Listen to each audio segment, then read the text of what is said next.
A life of crime is not all it is cracked up to be.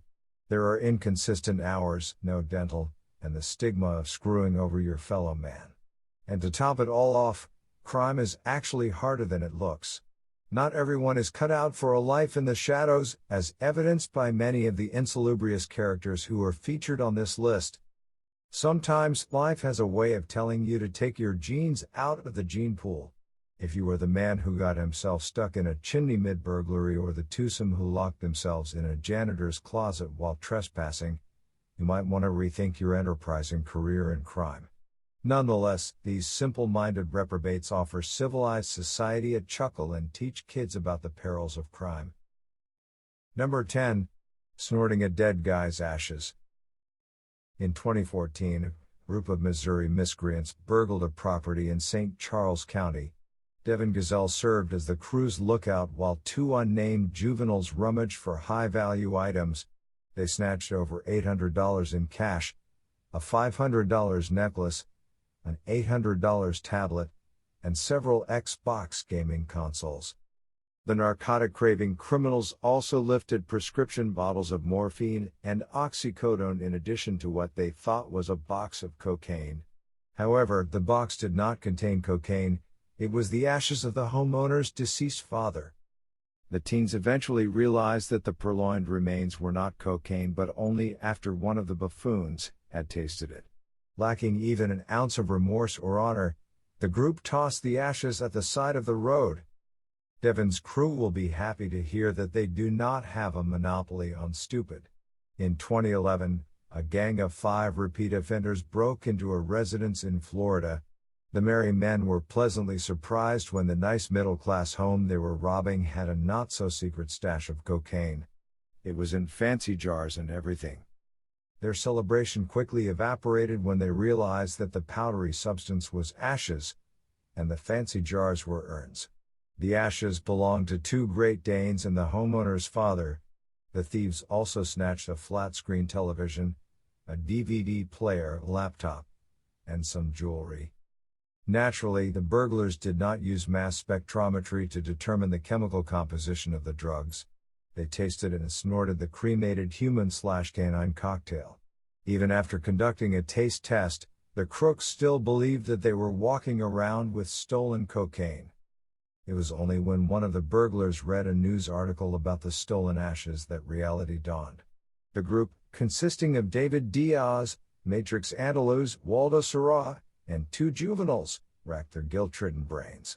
After some debate, they decided against returning the ashes. The police found the remains of the father and one of the dogs in a lake. All the perpetrators were apprehended.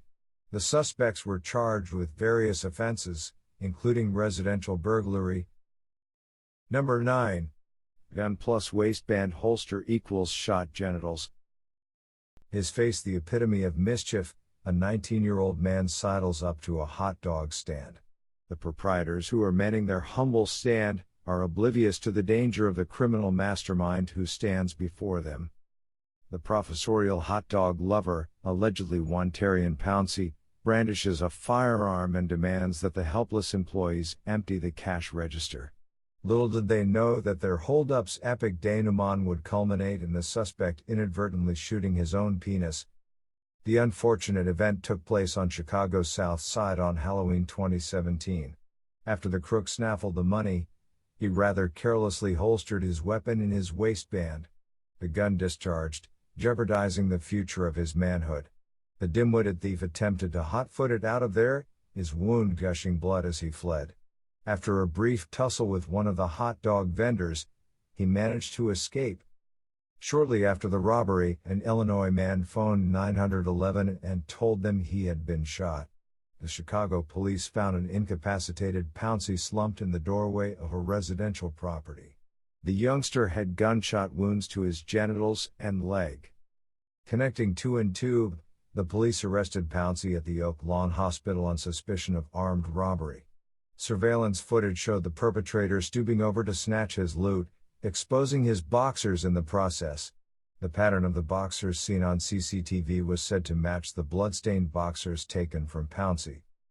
Freud would probably have something to say about a man who shoots his own penis while robbing a hot dog stand. But perhaps the young man's self-inflicted sterilization was for the good of mankind. A similar incident took place at a convenience store in Indiana. In 2008, Derek Koch almost neutered himself while trying to rob the Village Pantry store in Kokomo. The gun-toting felon barged into the store, grabbed a worker's hair, and demanded money and cigarettes. As the female clerk set to work, the man holstered the semi-automatic weapon in his waistband. In doing so, the 25-year-old local inadvertently pulled the trigger, discharging the gun and pumping his scrotum full of hot lead. Although Koch escaped, his concerned grandmother phoned 911 after learning of his injuries. He was taken to the hospital and subsequently charged. Koch, perhaps a Darwin Award winner in the making, is certainly one to look out for. Number 8. The terrifyingly stupid terrorist. Terrorists are not exactly known for their intellect at the best of times. They blow themselves up deliberately, spend much of their time preaching nonsense that nobody understands, and very rarely get dates. Even so, Afghan Taliban commander Mohammed Ashan has to represent one of the least cerebral of these operatives. The United States believed that Ashan was involved in plotting attacks against U.S. and Afghan forces. In response, officials targeted the Paktika province, where Ashan and his insurgent followers operated, with a flurry of wanted posters. The flyers promised informants $100 for any information that led to the commander's capture. In 2012, the bizarre happened. A cash-strapped Ashan sauntered into a checkpoint in the Sarhauza district and handed himself over. Suffice it to say, Afghan troops were somewhat bemused when Ashan tried to claim the $100 bounty. Clutching a wanted poster with his own mugshot, the clueless rebel essentially demanded payment for his own capture. "This guy is the Taliban equivalent of the Home Alone burglars," stated one U.S. official. Biometric scans confirmed the man's identity. He did not get his reward, unsurprisingly. It seems unlikely that the commander's superiors will promote him beyond his low-level grade anytime soon. Number 7. Deja vu burglary. One British burglar made quite the blunder after attempting to ransack a house he had already visited. Darren Kimpton, who has a string of prior convictions, stole £85 from a Northampton home. But apparently possessing the mind of a lobotomized kleptomaniac, our troubled thief revisited the same residence. His return trip was not without incident, however. Upon entering the property, a surprised Kimpton was met by an equally surprised pair of police officers. The officers were taking a witness statement from the homeowner when Kimpton reached in through the door that he had previously vandalized. The cops gave chase and apprehended the amateur burglar. Prior to his arrest, the 49-year-old had attempted to break into a separate property in the same area. He failed, injuring himself in the process and leaving behind DNA evidence on the door lock. Forensics confirmed that the blood belonged to Kimpton. Kimpton's own counsel described his criminal escapades as clumsy and pathetic. Stranger still was the judge's sentencing. Judge Rupert Mayo said the defendant was not a very good burglar, and the judge sentenced the man to a 4-month curfew and 80 hours of unpaid work. Were there any sense of professionalism, I would not be giving you the chance I am giving you, concluded Judge Mayo. Let that be a lesson to wannabe thieves. Act like a professional thief, or you won't get jail time. Number 6. The robber and the resume. Even the most studious offender can leave behind a trail of incriminating breadcrumbs. In the blink of an eye, the slightest mishap can end a crook's criminal prospects and land him in the slammer. But there is no excuse for Umar Mirza's botched robbery. In 2017, the 26-year-old strolled into a Paddy Power betting shop in Birmingham, England, and robbed the establishment using an imitation firearm.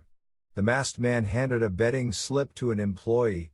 It read, "I got a gun, open the door or he'll shoot you." Sick. Mirza then locked the bookmaker's doors and demanded the contents of the safe.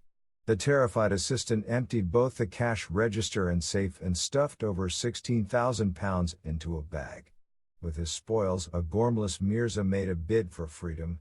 In doing so, he prematurely removed his mask, exposing his face to the ever-watchful CCTV cameras. Not to worry. It will probably take the cops a while to analyze the CCTV footage, deduce the man's identity, work out his place of residence, and arrest him. Well, here is where Mirza's second mistake landed him in a spot of bother. Mirza had previously applied for a job at the very same Paddy Power that he had just robbed. He even left his resume. The hilarity continues. Mirza, clearly a strong candidate for Mensa, was addicted to gambling. In fact, the store manager recognized the man as a customer from the CCTV footage. The manager handed over the man's details to the authorities. The police searched Mirza's home and found all the evidence they needed: the imitation firearm, the betting slip, and the bag in which he transported the cash. He was sentenced to 6 years in jail. Number 5. Self-incarceration in a closet. A couple of trespassers had 48 hours of soul-searching after accidentally ensnaring themselves in a Daytona State College closet. In 2014, John Arwood and Amber Campbell spent 2 days trapped in the school closet before eventually calling 911. When the police found the infamous and inescapable closet, located in the college's Marine and Environmental Science Center, they discovered that the door was unlocked the whole time. Upon inspecting the pair's DIY prison, officers found copper scouring pads and mounds of feces. As pointed out by the Orlando Sentinel, copper scouring pads are often used as filters in makeshift crack pipes. However, officers could find no trace of drugs. Then they looked at both the inside and outside of the door to work out what had happened. The bemused rescuers could not fathom any way the pair could have locked the door. The humiliation of defecating in a janitor's closet was, seemingly, entirely avoidable. Both Arwood and Campbell were charged with trespassing. Campbell was also charged with violating the terms of her probation. It turned out that the 25-year-old had previously tangled with the law. In 2013, she had escaped from a mental health facility in Daytona Beach. Officers detained the troubled woman and placed her in the back of a police vehicle. Unwisely, cops loosened her cuffs and opened a car window after Campbell complained of breathing difficulties. She escaped again and made a mad dash for the nearby woods. During the chase, Campbell repeatedly assaulted one of her pursuers. She was given the stun gun treatment and rearrested on multiple charges. Number 4. The chimney sweep. In 2017, a bumbling burglar was left red-faced after getting stuck in a chimney. Keith Schultz, no doubt implementing an Ocean's 11-inspired robbery plan, tried to gain access to the California home through the chimney. Alas, the nearly infallible scheme played out like a scene from the Pink Panther. The man's partner in crime panicked and tried to break into the house to set Schultz free. This tripped the property's security alarm, alerting the police to the robbery. At that exact moment, the woman called local police and told them that her friend was lodged in a chimney. Officers of the Ridgecrest Police Department, not lacking common sense, saw that both addresses matched. It became painfully clear what was happening. Firefighters plucked the 28-year-old delinquent from his coal-covered tomb. After a quick checkup in the hospital, Schultz was handed over to Bakersfield Jail and charged with first-degree burglary. The man's soot-smeared face made for a timeless mug shot. The authorities have yet to apprehend his wily accomplice, who fled the scene before the cops arrived. Number 3. The evidence trail. It is pretty remarkable what crime scene investigators and forensic specialists can extract from a crime scene. Whether detectives discover DNA-packed skin cells or deploy sniffer dogs to detect a crook's distinctive scent, law enforcement officials have an arsenal of tools at their disposal. On some occasions, however, investigators can simply follow a literal trail of evidence to the absent-minded criminal's doorstep. It was 2008. A battered and bruised vending machine stood half empty at the Arlington Recreation Center in Minnesota. Shards of its glass belly now decorated the floor. St. Paul police officers were quick to react. A fleeting investigation revealed that the famished thieves had used a chair to break into the snack dispenser. But there was something else, a trail of Cheetos. In the early hours of the morning, the beady-eyed cops followed the Cheetos trail to a nearby home. With the help of an eyewitness, the police gatecrashed the Cheetos party and seized the ill-gotten snacks. This was no isolated case, however. In 2015, 3 burglars looted the Build-A-Burger restaurant in Livingston County, New York. The group swiped a cash register, parts of the store's CCTV system, and a bowl of macaroni salad. The Livingston County Sheriff's Office said that the team discovered parts of the cash register and surveillance equipment alongside rubber gloves, loose change, and a steady trail of macaroni salad. According to a statement, the perpetrators took turns eating along their escape route. Suspects Matthew Sapitko, James Marullo, and Timothy Walker Jr. were apprehended and charged with a variety of offenses, including third-degree burglary. Number 2. The $360 billion check. A Texas man strolls into a bank. Donning his serious business face, he tells himself that this is the day he bags $360 billion. While aspiring to become the richest man on the planet, Charles Ray Fuller devised his own get-rich-quick scheme. It was to walk up to a teller in a Fort Worth bank and hand over a check for $360 billion. And in 2008, that is exactly what he did. To put that into perspective, $360 billion rivals the annual revenue of most Fortune 500 companies. Employees at the Chase Bank branch raised a quizzical brow and made contact with the check's supposed author, Paula Prettyman. But Prettyman, his partner's mother, confirmed that she had not issued the check, bringing Fuller's dreams crashing down around his ears.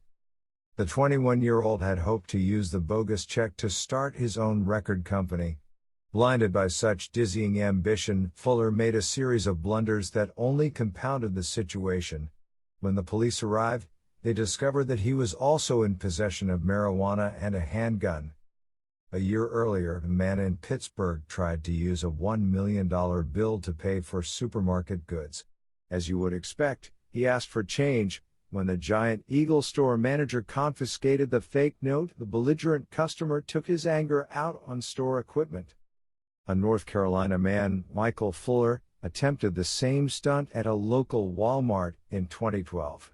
Fuller, not believed to be related to Charles Ray Fuller of the $360 billion check scheme, was arrested after trying to use the counterfeit $1 million bill to buy electrical equipment.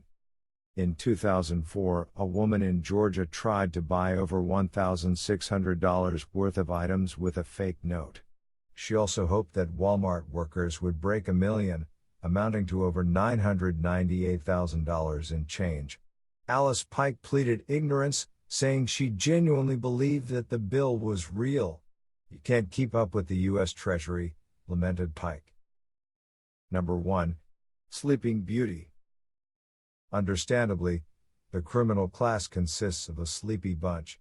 The job is physically demanding, the police are always hunting them down, and the work is rather stressful. So it comes as little surprise when these pilfering prowlers fall asleep on the job. This is precisely what happened to one exhausted intruder after successfully breaking into a house in Glasgow, Scotland. The surprised occupants returned to find their very own burglar, dozing and covered in Doritos. According to the local police, the hungry thief also consumed half a pie. Sleeping on the job. We all feel tired when we start a shift, and a thief who started his shift at 2,345 yesterday was no different. He broke into a house on Coursewall Street, decided on a pit stop, ate half a pie and fell asleep covered in Doritos. He woke up in cuffs #fingerlickinggood, tweeted Monkland's police. Reports of burglars falling asleep in their victims' homes are not uncommon. In 2014, Christopher Pravazek was charged with burglary after falling asleep in somebody else's Houston home. Kevin Connolly woke up at around 4 a.m. to catch a flight, only to discover Provost slumbering in his guest room. Connolly also found that a number of his personal possessions were missing. He tried waking the sleeping beauty but to no avail. While he waited for the cops to arrive, the Houston resident even took snaps of his intruder. Connolly speculated that the little Van Winkle had made several trips to his house before succumbing to fatigue. The stolen items turned up on the thief's porch along with a half-empty bottle of alcohol, a guitar, clothing, an iPad, and the ashes of Connolly's dead dog, always with the ashes, were among the retrieved items. To add insult to injury, Provost was wearing one of Connolly's coats. Cheeky.